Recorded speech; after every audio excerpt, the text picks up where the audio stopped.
कहानी की शुरुआत में लड़की को दिखाया जाता है जिसका नाम नैन्सी है और वो अमेरिका से मेक्सिको आई क्योंकि वो यहाँ के एक समंदर पर जाना चाहती, जहाँ पर उसकी मॉम तब आई थी जब नैन्सी पैदा होने वाली थी और अब उसकी मॉम की कैंसर की वजह से मौत हो गई। अपनी मॉम की याद ताज़ा करने ही वो यहाँ आई है और इस वक्त वो गाड़ी में बैठकर वहाँ जा रही होती है, मगर उसे उस जगह का नाम पता नहीं होता। तो ड्राइवर को अपनी मॉम की तस्वीर दिखाती है ताकि वो इस जगह को पहचान कर उसे वहाँ ले जाए, क्योंकि वो ड्राइवर यहीं का रहने वाला था और हर जगह के बारे में जानता था। फिर वो जंगल से होता हुआ नैन्सी को आखिरकार उस समंदर तक ले जाता है। नैन्सी यहाँ आकर बहुत खुश थी और ये जगह बहुत ही खूबसूरत होती है। ड्राइवर नैन्सी से पूछता है तुम वापस कैसे जाओगे, जिस पर वो कहती है मैं कोई गाड़ी लेकर चली जाऊंगी और वो उसका शुक्रिया अदा करती है क्योंकि वो ही उसे यहाँ तक लाया था, जिसके बाद वो यहाँ से चला जाता है। ये जगह पूरी तरह सुनसान थी। नैन्सी के अलावा वहाँ समंदर में बस दो ही लोग थे जो सर्फिंग कर रहे। सर्फिंग यानी बोट के जरिए समंदर की ऊंची ऊंची लहरों पर चलना इंजॉय करना। क्योंकि वो भी यहाँ पर सर्फिंग करने आई थी, इसीलिए वो अपना सर्फ बोर्ड लेकर पानी में चली जाती है। सर्फिंग करने के लिए ऊंची ऊंची लहरों का इंतजार करना होता है और जब नैन्सी इंतजार कर रही थी तो वो दो लड़की जो समंदर में थी उससे बात करने की कोशिश करती है। नैन्सी उन्हें अपने बारे में बताने लगती है कि मैं अमेरिका से हूँ। वो कहते हैं ओह वाह अच्छी बात है, बट अमेरिकन यहाँ बहुत कम आते हैं। वो उनसे कहती है यहाँ पर कुछ ऐसा है जो मुझे पता होना चाहिए, तो मुझे उसके बारे में बता दो। वो कहते हैं कि समंदर में दो चट्टानें ऐसी हैं जो दिन में एक बार पूरी तरह से पानी में डूब जाती है, क्योंकि ऐसा तब होता है जब पानी का लेवल बढ़ता है। अब यहाँ देखते ही देखते समंदर में बड़ी बड़ी ऊंची लहरें आना शुरू हो जाती, जहाँ ये तीनों भी समंदर की लहरों के साथ सर्फिंग करने लगती हैं। तीनों को काफी मजा आ रहा था। वो अपनी बहन को अमेरिका वीडियो कॉल करती है और जब वो बात कर रही थी तो तब उसकी बहन से उसके डैड फोन ले लेती है। वो नैन्सी को कहती है मेरी बेटी प्लीज वापस आ जाओ और अपने मेडिकल की पढ़ाई जिसे तुमने अधूरा छोड़ दिया है उसे पूरा करो। लेकिन वो ऐसा करना नहीं चाहती क्योंकि उसने मेडिकल की पढ़ाई हमेशा के लिए छोड़ दी है, क्योंकि उसकी मॉम की कैंसर की वजह से मौत हुई थी। तो उसका तभी से मेडिकल से एतबार उठ गया है और वो काफी टूट भी गई है। तब से उसके डैड उसे समझाती है कि अगर तुम पढ़ाई छोड़ने की वजह अपनी मॉम को बना रही हो तो ये सरासर गलत है, क्योंकि तुम्हारी मॉम बहादुर थी, हिम्मत वाली थी। नैन्सी कहती है देखिए फिर भी वो मैं छोड़ के चली गई ना, लेकिन डैड आप फिक्र मत कीजिए, मैं बहुत जल्द आपसे मिलने आऊंगी। डैड पूछते हैं कब, हम तो आपको बहुत याद कर रही है बेटा, जिस पर वो जवाब देती है मुझे नहीं पता, बस मैं आ जाऊं। क्योंकि दरअसल वो यहाँ पर जज्बाती हो गई थी। फिर वो अपना फोन काट कर दोबारा से सर्फिंग करने चली जाती। तभी उसे महसूस होता है कि पानी में कुछ है और फौरन तब डॉल्फिन पानी से निकल कर बाहर आती है। नैन्सी को वो बहुत ही प्यारी लग रही थी, इसीलिए वो उनका पीछा करते करते समंदर की और अंदर आ जाती है। वो देखती है कि यहाँ एक काफी बड़ी व्हेल मछली है जो मरी हुई है और उसके ऊपर बहुत सारे परिंदे बैठे हुए। पर अब यहाँ लहर एक बार फिर से आ जाती है, जहाँ नैन्सी एक बार फिर सर्फिंग करने लगती है, मगर तभी अचानक से उसके बोट से कोई चीज टकरा जाती है, जिससे वो कंट्रोल से बाहर होकर समंदर के काफी नीचे जाके गिरती है। उसका बोट भी उससे अलग हो चुका है। फिर वो जैसे तैसे करके ऊपर आती है और फौरन अपनी बोट को पकड़ लेती है। फिर जैसे ही वो उसके ऊपर चढ़ती है, पानी में से कोई चीज उस पर हमला कर देती है और अपनी तरफ खींचने लगती है, जिससे पानी में चारों तरफ बस खून ही खून दिखाई दे रहा था। मगर फिर भी वो जैसे तैसे करके पानी से बाहर आ ही जाती है और तैरकर व्हेल मछली की तरफ जाने लगती है, क्योंकि नैन्सी के सबसे करीब वही किनारे पर वो जा नहीं सकती क्योंकि वो बहुत दूर है। जब वो व्हेल मछली की तरफ जा रही थी तो पानी में वो चीज भी उसका पीछे कर रही होती है, जो और कुछ नहीं बल्कि एक शार्क थी। मगर इससे पहले वो उसके पास पहुँचती, नैन्सी व्हेल मछली के पास पहुँचकर उसके ऊपर चढ़ जाती। शार्क ने नैन्सी की टांग को काफी जख्मी कर दिया था, जिससे खून निकल रहा था। वो किसी तरह डर सहकर अपनी टांग को बांध लेती है ताकि उसका खून रुक जाए। यहाँ वो दो लड़की जो नैन्सी के साथ सर्फिंग कर रही थी वो वापस जा रही होती। व्हेल मछली पर खड़ी होकर नैन्सी उन्हें हाथ हिलाती है, अपनी मदद के लिए रोकती है, आवाज लगाती है, लेकिन वो उसकी तरफ देखती तक नहीं है, क्योंकि वो उससे काफी दूर थे, इसीलिए उसकी आवाज वो नहीं सुन पा रही थी। और फिर गाड़ी लेकर वो यहाँ से चली जाती है और अब नैन्सी एक सुनसान जगह पर समंदर के बिल्कुल बीचों बीच एक मरी हुई व्हेल मछली के ऊपर फंस चुकी। वो पानी में भी नहीं जा सकती क्योंकि वो शार्क उसे मार देगी। यहाँ पर और कोई भी नहीं था जो उसकी मदद करता। नैन्सी अपने चारों तरफ देखती है, जहाँ एक जगह उसे चट्टानें दिखती है जो पानी से थोड़ा सा ऊपर निकली होती है, और दूसरी तरफ एक बॉय था जिसे रेड सिग्नल भी कहा जाता है, जिसे पानी में इसलिए लगाया जाता है ताकि पानी का लेवल पता चल सके और इमरजेंसी की सूरत में ये जान बचाने के काम आए। वो नीचे मजबूत जंजीरों से बंधा होता है, और फिर तभी वो देखती है कि शार्क दोबारा से उसकी तरफ ही बड़ी चली आ रही है, और फिर तभी अचानक से वो उस व्हेल मछली को टक्कर मार देती है जिस पर नैन्सी थी, जिस वजह से वो पानी में गिर जाती है क्योंकि वो दरअसल नैन्सी को मारना चाहती है। अब नैन्सी उस तरफ जल्दी से तैरना शुरू करती है जिस तरफ चट्टानों के पत्थर हैं, जहाँ वो शार्क भी उसका पीछा करने लगती है, मगर इससे पहले वो उस तक पहुँचती नैन्सी जल्दी से पत्थर के ऊपर चढ़ जाती। इस पत्थर पर एक परिंदा भी था जो व्हेल मछली की टक्कर से जख्मी हो गया था, क्योंकि वो भी व्हेल मछली के ऊपर ही बैठा हुआ था जब शार्क ने टक्कर मारी थी। उसके पंख पर चोट लगी हुई है तो वो उड़ नहीं सकता। इस तरह से अब नैन्सी और वो परिंदा इस पत्थर पर फंस गए। शार्क के काटने की वजह से नैन्सी की टांग की चोट काफी बुरी तरह से फट जाती है,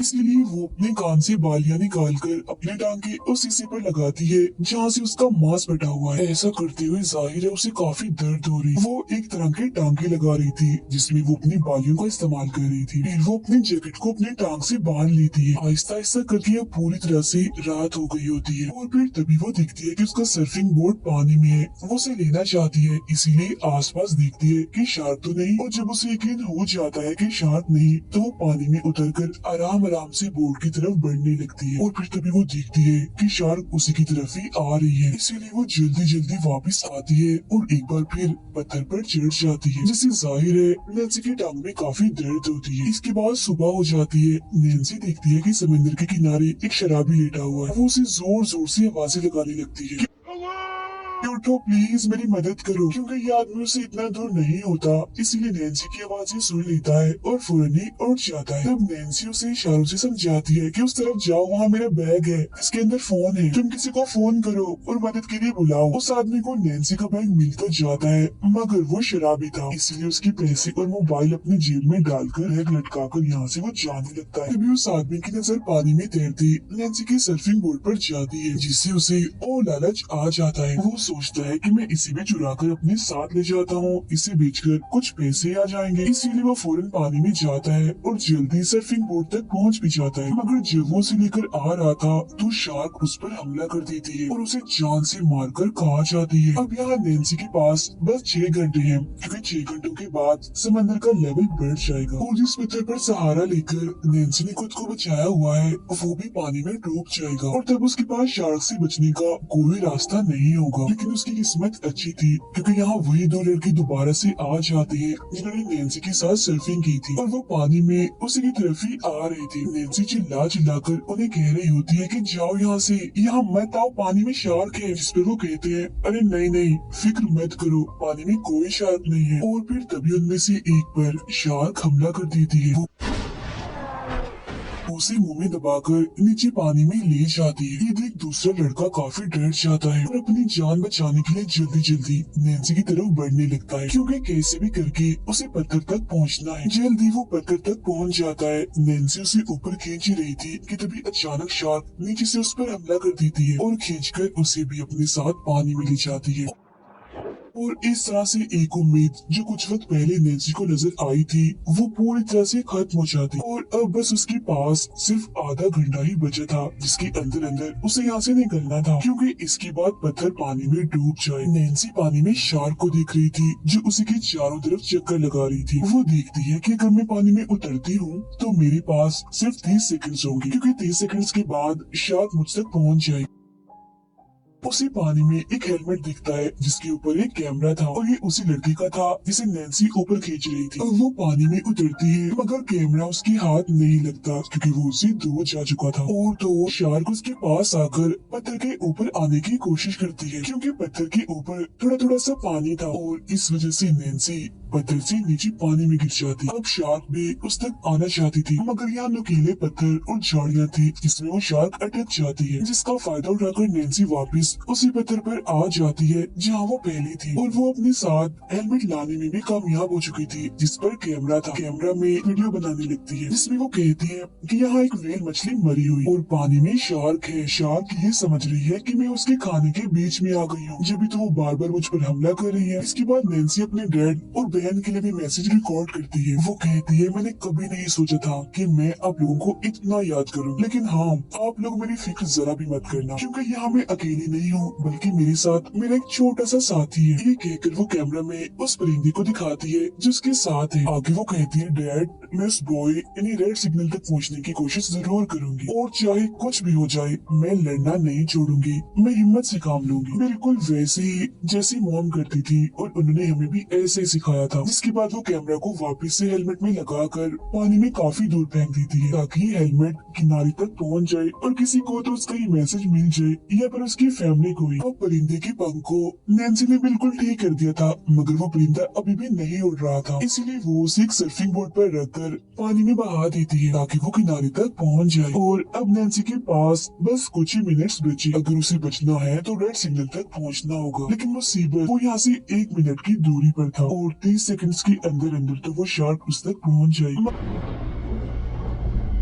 अगर ये करने के अलावा उसके पास और कोई रास्ता नहीं था, और अब वो पानी में कूदने की तैयारी कर रही होती है क्योंकि उसकी टांगे तकरीबन पानी में डूब चुकी है। तभी वो देखती है कि बहुत सारे जेली फिशेस ऊपर की तरफ आ रही है, और जेली फिशेस के पास जो भी तैरता है वो उसे डंक मारती है। और नैन्सी ने पानी में देखा था कि जब शार्क उसे मारने के लिए आई थी तो पानी में नुकीली झाड़ियाँ उसे चुभी थी, जिससे शार्क को काफी तकलीफ हुई थी। तो वो समझ जाती है कि अगर मैं जेली फिशेस के पास तैरूंगी तो शार्क वहाँ पर नहीं आए। और अब नैन्सी पानी में कूद जाती है जहाँ शार्क भी उसके पीछे आने लगती है, और ठीक 30 सेकंड्स के बाद शार्क उस तक पहुँच जाती है। मगर तब तक नैन्सी पानी के नीचे जेलीफिशेस के बीच खुद को फंसा लेती है ताकि शार्क उस तक ना पहुँच पाए। और ऐसा होता भी है, जब शार्क उस तक पहुँचने की कोशिश करती है तो जेलीफिशेस के डंक की वजह से वो पीछे हट जाती है, और नैन्सी तैरते हुए जल्दी से सिग्नल के जंजीरों तक पहुँच जाती है, जिसे नीचे मजबूत रॉड से बांधा हुआ था। जिसके बाद वो ऊपर की तरफ तैरने लगती है, जहाँ शार्क भी एक बार फिर उसके पीछे पड़ जाती है। नैन्सी सिग्नल की सीढ़ियों तक पहुँच गई थी, और जब वो जल्दी जल्दी ऊपर चढ़ रही थी तो सीढ़ी की एक रॉड टूट जाती है, जिससे नैन्सी जाकर सीधा शार्क के ऊपर गिरती, और वो टूटी हुई रॉड जो नैन्सी के हाथ में थी उससे वो शार्क पर हमला करके उसे काफी जख्मी कर देती है, और जल्दी से दोबारा सिग्नल के ऊपर चढ़ जाती है।